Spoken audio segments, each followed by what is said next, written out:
Hey guys, guess what? Time for more of our pal, Despereaux.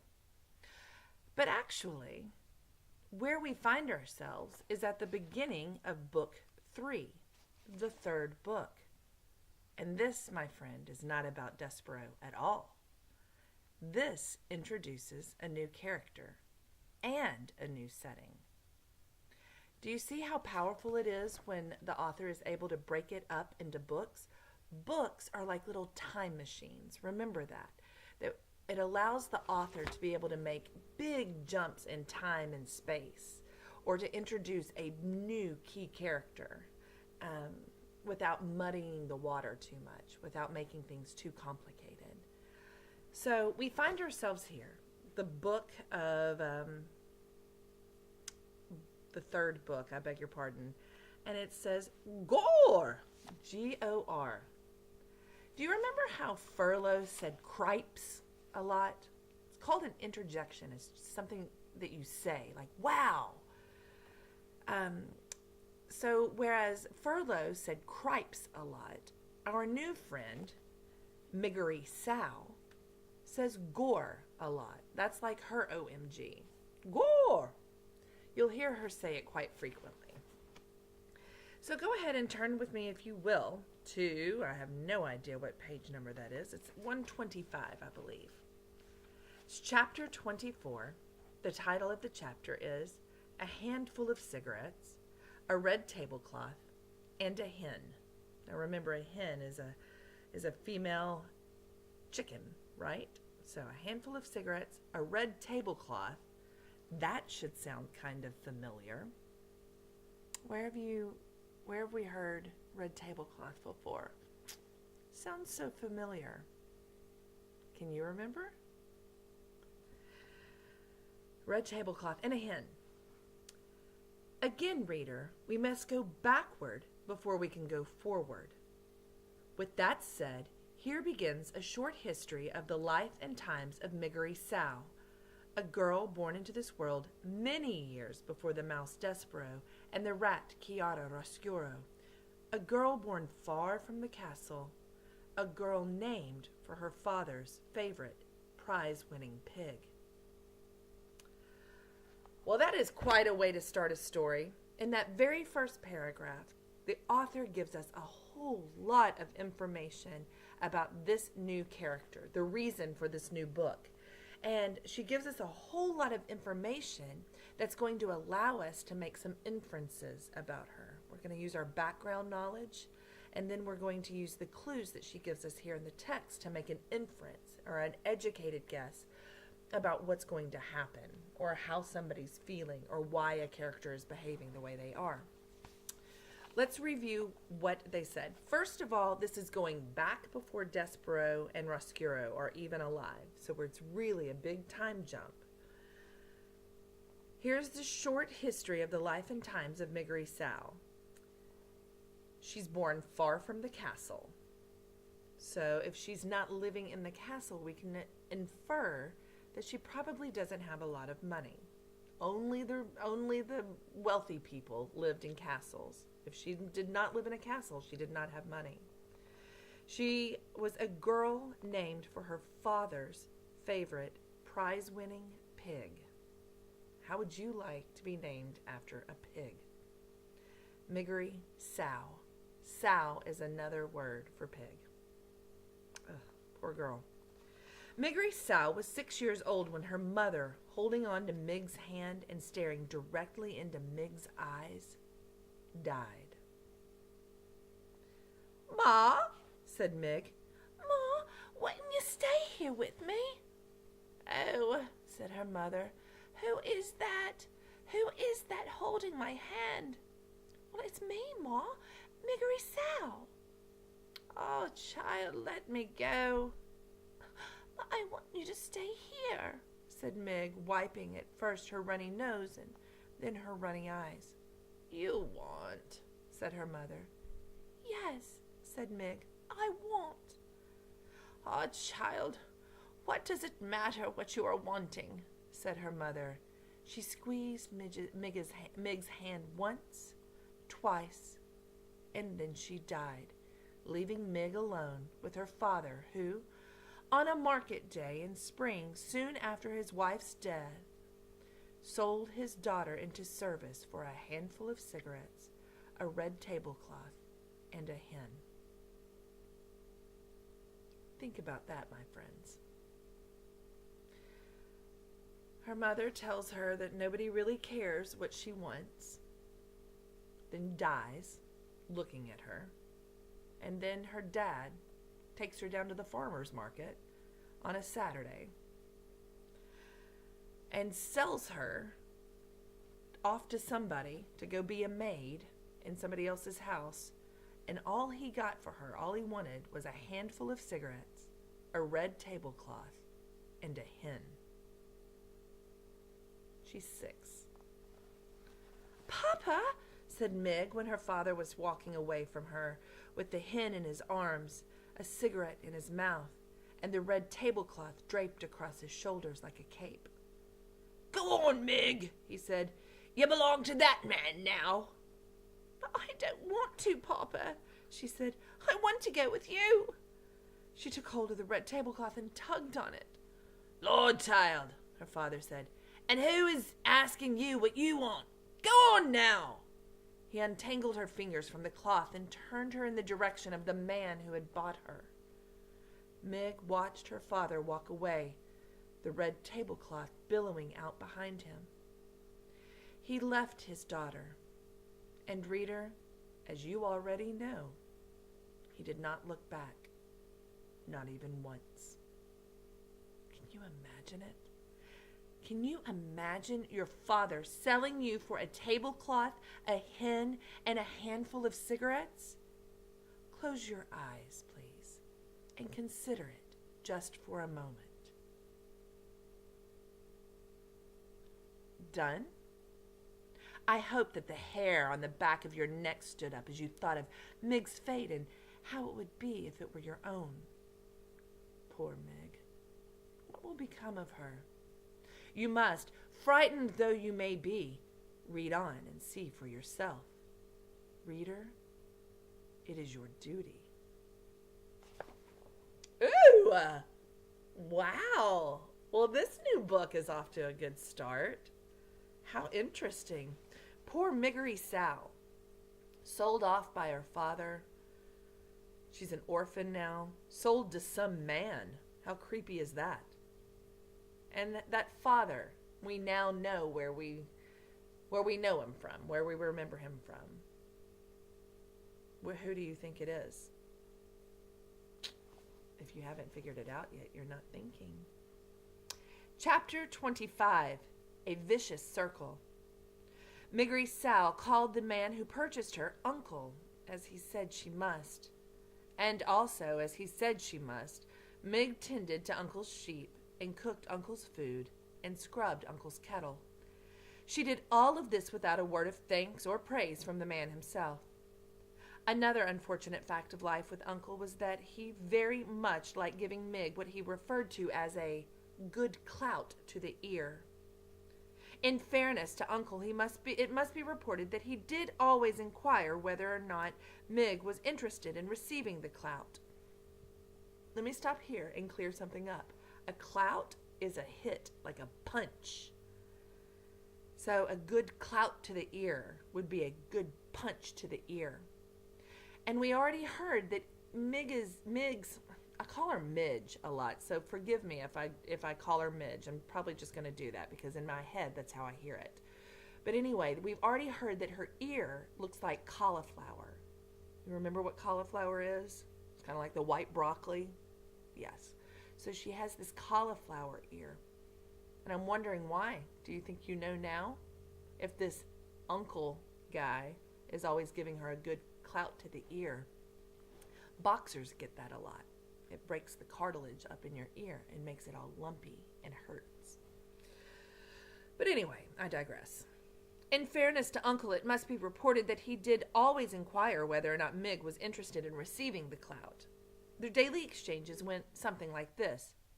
Uncle: "I thought I told you to clean the kettle." Mig: "I cleaned it, Uncle. I cleaned it good." Uncle: "Ah, it's filthy. You'll have to be punished, won't ye? Mig. Gore, Uncle, I clean the kettle. Uncle. Are you saying I'm a liar, girl? Mig. No, Uncle. Uncle. Do you want me to give you a good clout to the ear, then? Mig. No, thank you, Uncle, I don't. Alas, Uncle seemed to be as entirely unconcerned with what Mig wanted as her mother and father had been. The discussed clout to the ear was always delivered. Delivered, I am afraid, with a great deal of enthusiasm on Uncle's part, and received with absolutely no enthusiasm at all on the part of Mig. Sounds to me like Uncle enjoyed hitting Mig. How unfortunate for Mig. These clouts were alarmingly frequent, means they happened a lot, and Uncle was scrupulously fair in paying attention to both the right and the left side of Miggery Sow. So it was that after a time the young Mig's ears came to resemble not as much ears as pieces of cauliflower stuck to either side of her head. And they became about as useful to her as those pieces of cauliflower. That is to say that they all but ceased their functioning as ears. Words for Mig lost their sharp edges, and when they lost their edges altogether and became blurry, blankety things that she had a great deal of trouble making any sense out of at all.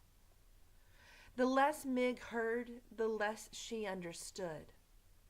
The less she understood, the more things she did wrong. And the more things she did wrong, the more clouts to the ear she received, and the less she heard. This is what is known as a vicious cycle, and Miggery Sow was right in the center of it.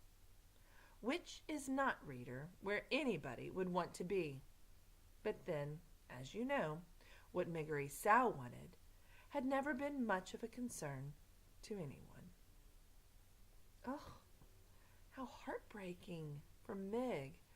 I want us to go back to the vicious cycle. We understand that a cycle is something that we can represent it as a circle almost, right? That we start at point A, go to point B, C, D, E, and then end up back at A. We just kind of cycle back around over and over again.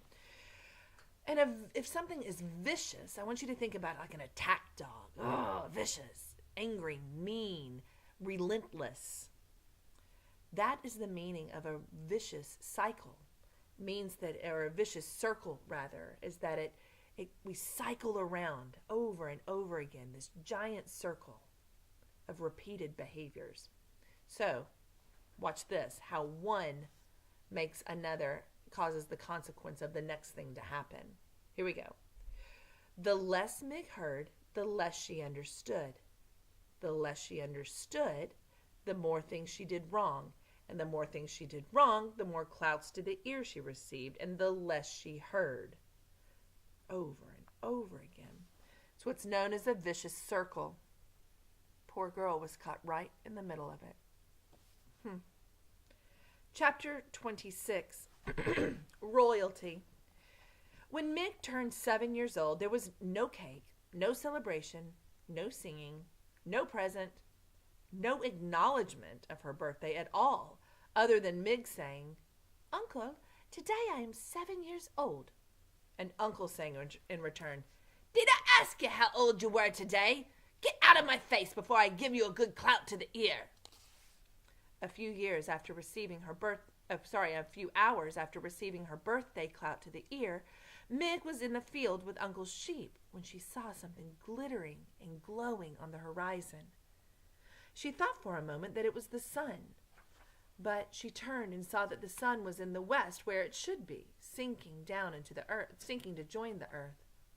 This thing that shone so brightly was something else.